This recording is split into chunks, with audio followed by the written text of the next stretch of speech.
வெடித்ததுக்கு காரணம் இந்த ஃபியூல் தான்.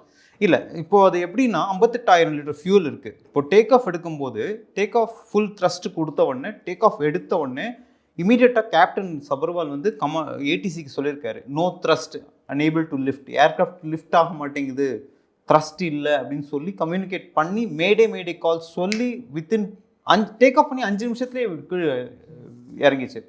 கிட்டத்தட்ட 825 ஃபீட் ஃப்ளை ஆகி மேலே போயிருக்கு.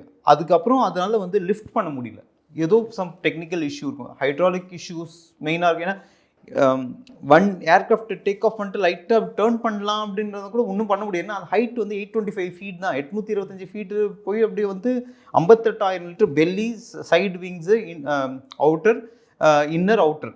பெல்லியில் ஃபியூல் இருக்கும், அவுட்டரு சாரி இது இன்னரு, அதுக்கப்புறம் அவுட்டர் விங்கில் இருக்கிற இந்த அவுட்டர் விங்ஸில் கொஞ்சம் ஃபியூல் இருக்கும், இன்னர் விங்ஸ் கிட்ட அந்த விங்கோட ஜாயிண்ட் கிட்ட இருக்கும், பெல்லியில் கொஞ்சம் ஃபியூல், அந்த மூணு கம்பார்ட்மெண்ட்ஸ் இருக்கும் ஃபியூலோட.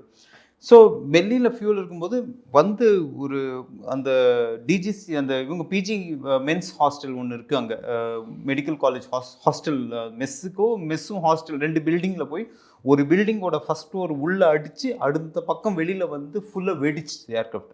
ஸோ அந்த ஃபியூலோட 58,000 லிட்டர் ஃபியூல் வச்சு வெடிச்சிருக்கு அப்படின்னா இமேஜின் பண்ணி பாருங்கள்.